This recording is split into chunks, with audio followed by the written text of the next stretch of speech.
और खबरों का रुख करेंगे फटाफट अंदाज में।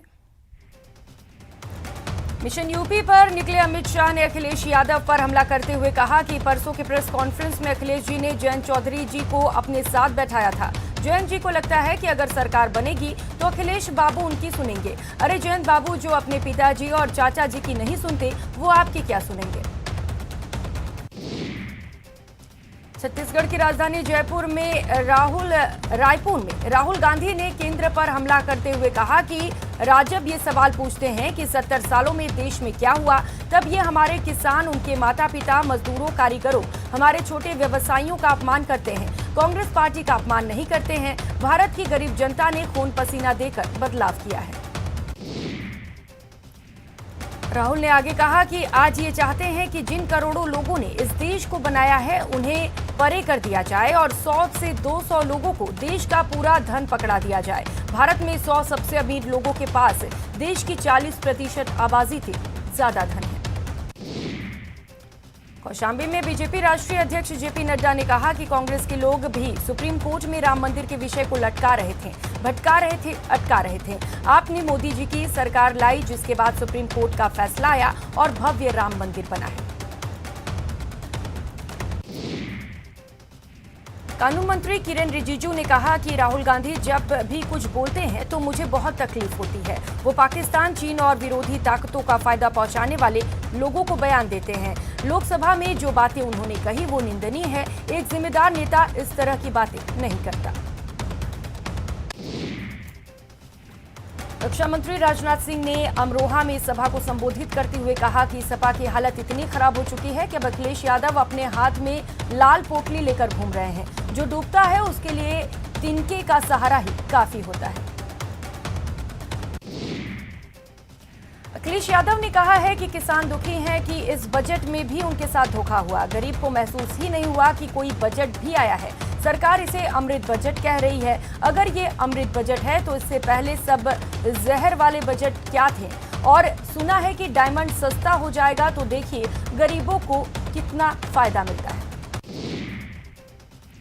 प्रियंका गांधी ने सिकंदराबाद में अपने संबोधन में कहा कि चुनाव को विकास के आधार पर लड़ना चाहिए। जो जनता के मुद्दे हैं वही उठाने चाहिए और उसी पर चर्चा होनी चाहिए। अरविंद केजरीवाल ने कहा कि गोवा में भाजपा ने 15 साल राज किया। मैं पूछना चाहता हूं कि इन 15 सालों में भाजपा ने गोवा के लिए क्या कुछ किया? कुछ भी नहीं किया। भाजपा ने 15 सालों में सिर्फ घोटाले किए। बीकेयू के नेता राकेश टिकैत ने कहा कि बजट से बहुत उम्मीद थी लेकिन नुकसान हुआ है। उत्तर प्रदेश में हमारा सभी से ये सवाल रहेगा, जो भी वोट मांगने आएंगे उनसे पूछेंगे कि उन्होंने किसानों के लिए क्या किया। बीएसपी प्रमुख मायावती ने कहा है कि बीजेपी सरकार की नीतियां और कार्यशैली अधिकांश जातिवादी, पूंजीवादी और आरएसएस के संकीर्ण नजरिए को लागू करने पर टिकी रही है। धर्म के नाम पर यहां तनाव और नफरत आदि का वातावरण ही बनाया जा रहा है। हरियाणा के लोगों के लिए निजी क्षेत्र में नौकरियों में 75% आरक्षण प्रदान करने के संबंधी खट्टर सरकार के कानून पर पंजाब हरियाणा हाईकोर्ट ने रोक लगा दी है। गुरुग्राम इंडस्ट्रियल एसोसिएशन ने सरकार के इस फैसले को हाईकोर्ट में चुनौती दी थी। सुप्रीम कोर्ट ने Graduate Aptitude Test in Engineering परीक्षा को स्थगित करने की मांग वाली याचिकाओं को खारिज कर दिया है। परीक्षाएं 5 फरवरी से शुरू होने वाली हैं। भारतीय प्रौद्योगिकी संस्थान खड़गपुर द्वारा सीबीटी मोड पर गेट परीक्षा 2022 अपने तय तारीख पर होगी। उत्तर प्रदेश में समाजवादी पार्टी के प्रत्याशी और लालू प्रसाद यादव के दामाद राहुल यादव को बिना अनुमति के रोड शो निकालने पर मुकदमा दर्ज किया गया है। बुलंदशहर के डीएम ने पूरे मामले के बारे में बताया। प्रथम दृष्टया महामारी अधिनियम और आचार संहिता के उल्लंघन का मामला बना है।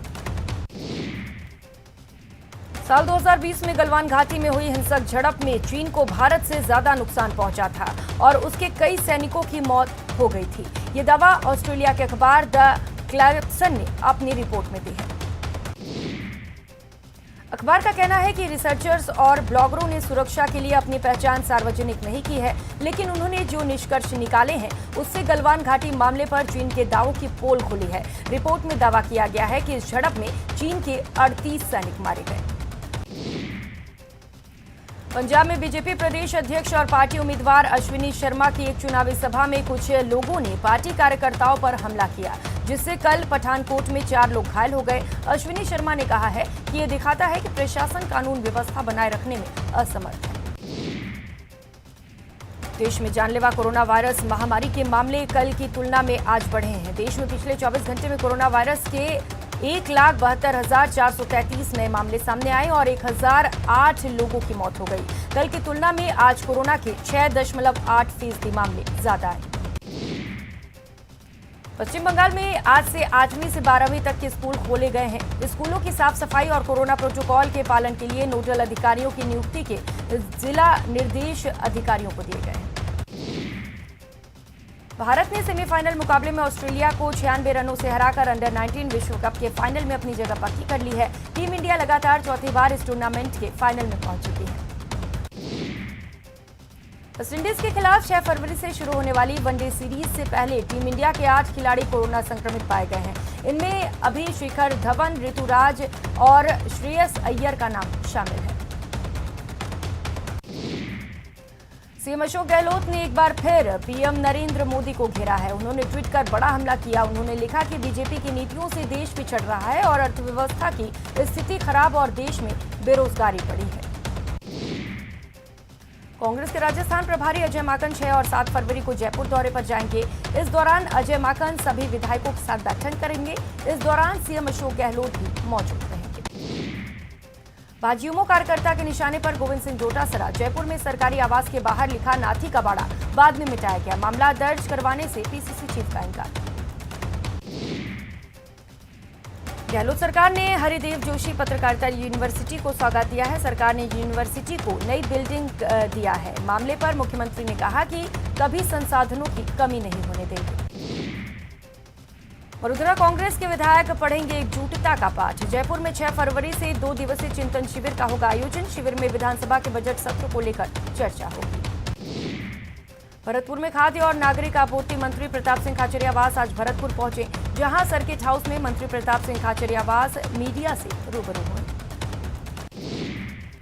कांग्रेस में 3 दशक बाद संगठनात्मक चुनाव होने जा रहे हैं। सदस्यता अभियान के तहत इसकी शुरुआत हुई है। चरणबद्ध रूप से चुनाव होकर सितंबर महीने में पार्टी को नया राष्ट्रीय अध्यक्ष मिलेगा। कांग्रेस में 1992 में संगठन चुनाव संपन्न करवाए गए थे और अब 3 दशक बाद साल 2022 में संगठन चुनाव होने जा रहे हैं। सदस्यता अभियान के साथ इस चुनाव कार्यक्रम की शुरुआत हुई है। पार्टी उसके बाद निचले स्तर से चुनाव की प्रक्रिया शुरू करेगी और आखिरकार सितंबर महीने में पार्टी को नया राष्ट्रीय अध्यक्ष मिलेगा। प्रदेश में 52,000 से ज्यादा बूथ हैं। रीट लीक्स पर प्रदेश में जारी है अनलिमिटेड बवाल। जयपुर कलेक्ट्रेट पर बीजेपी महिला मोर्चा ने हल्ला बोला। प्रदेश के खाद्य आपूर्ति मंत्री खाचरियावास ने कहा कि यह प्रदर्शन चेहरा चमकाने के लिए हो रहा है। जयपुर हेरिटेज के निगम पार्षद भूख हड़ताल पर बैठ गए हैं। शहर में साफ सफाई के मुद्दे पर वार्ड 38 के पार्षद हेमेंद्र शर्मा प्रदर्शन कर रहे हैं।